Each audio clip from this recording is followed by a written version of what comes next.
नमस्कार। जय श्री कृष्ण। आप सभी का स्वागत है। मैं आचार्य बालयोगी नौमीनाथ दास।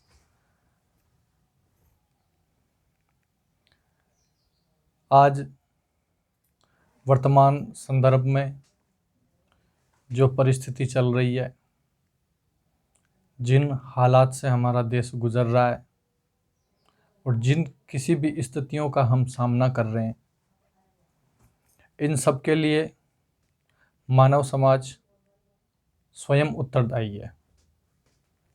हम किसी और को दोष दे करके अपने उत्तरदायित्व से पल्ला नहीं झाड़ सकते।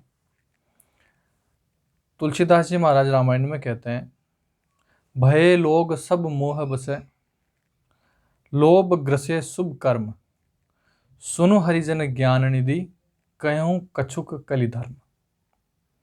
जब गरुड़ और काकभूषणी का संवाद होता है तो वो लिखते हैं ऐसा कि इस कलयुग के अंदर में लोभ जो है वो समस्त शुभ कर्मों का ग्रहण कर लेगा। लोभ समस्त शुभ कर्मों को खा जाएगा। व्यक्ति लोभ में अंधा होकर के, अपनी स्वार्थ परायणता में अंधा होकर के अपने मानव धर्म को, अपने जीव धर्म को और अपने कर्म को भूल जाएगा। आज हम कहते हैं कि संसार कर्म प्रधान है। आज हम कहते हैं कि धर्म से ज़्यादा हमें कर्म की आवश्यकता है। तो मेरा एक छोटा सा प्रश्न है कि जो कृत्य इस वक्त समाज में और देश में हो रहे हैं, जो कृत्य इस वक्त हम सब देख रहे हैं, क्या वो एक मानव के अनुकूल है या नहीं है? ये एक महत्वपूर्ण विचारणीय विषय है। मैं एक छोटी सी घटना का उदाहरण देना चाहूँगा। जब द्वितीय वर्ल्ड वॉर जब हो रहा था, उस समय तत्कालीन इंग्लैंड के प्रधानमंत्री विंस्टन चर्चिल,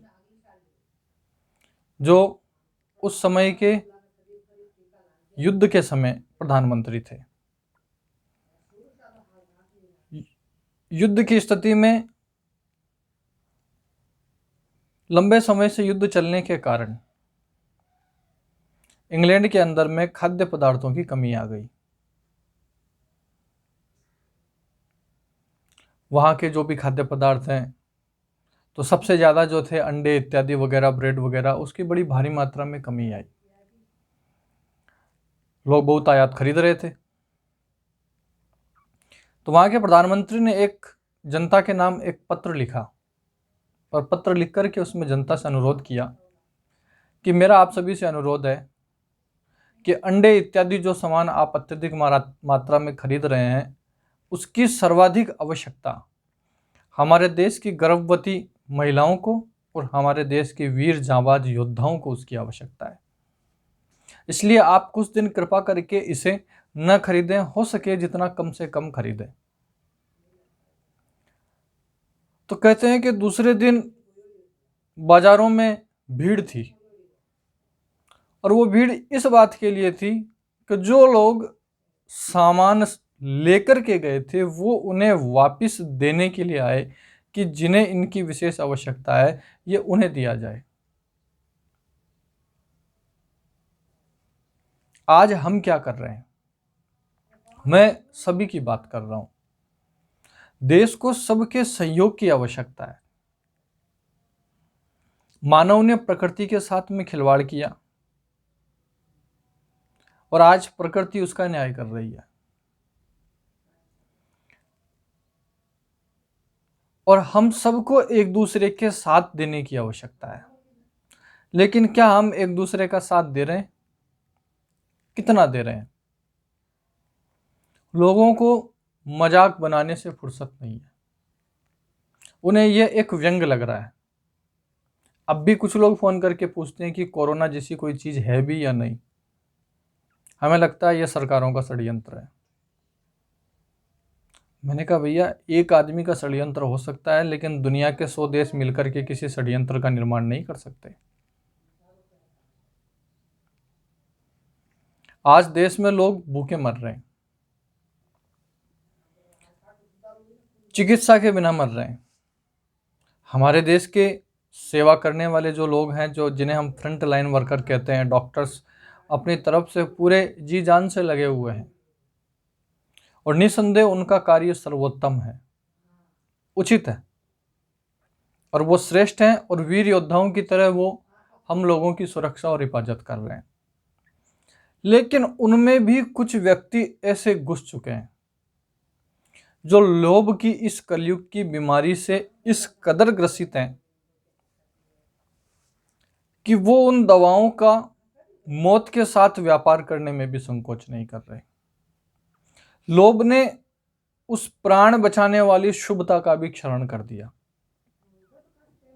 एक रेमडेसिविर इंजेक्शन जो 2200 रुपए का आता था, उसे 50-50 हजार में बेचा जा रहा है। वेंटिलेटर अस्पतालों में नहीं है, उनके लाख लाख रुपए लिए जा रहे हैं।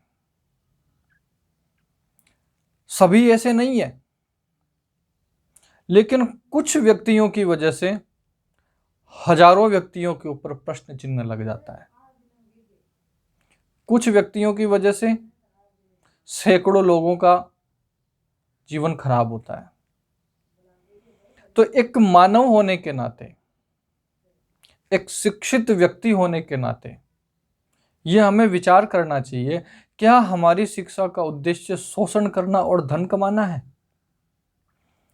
क्या धन कमाने के लिए हमारे पास आगे का जीवन नहीं है? क्या वो यही समय है जब हम धन कमा सकते हैं? हमारे पास और भी समय है जब हम धन कमा सकते हैं। कल को जब आपके संतानें, आपके बच्चे जब आपसे पूछेंगे कि आपने कोरोना काल में क्या किया था, तो आप उनसे कहेंगे कि हमने कालाबाजारी करी थी,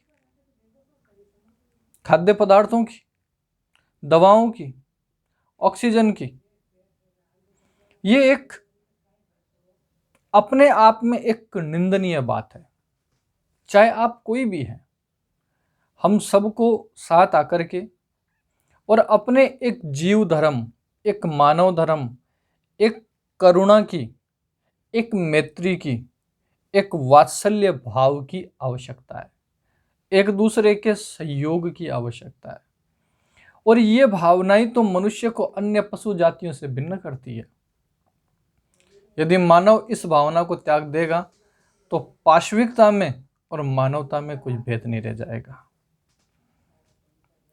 इसलिए मैं इन्हीं शब्दों के साथ अपनी वाणी को विराम देता हूँ। वीडियो आपको अच्छा लगे तो इसे आगे शेयर कीजिए, आगे बढ़ाइए। जय श्री राम।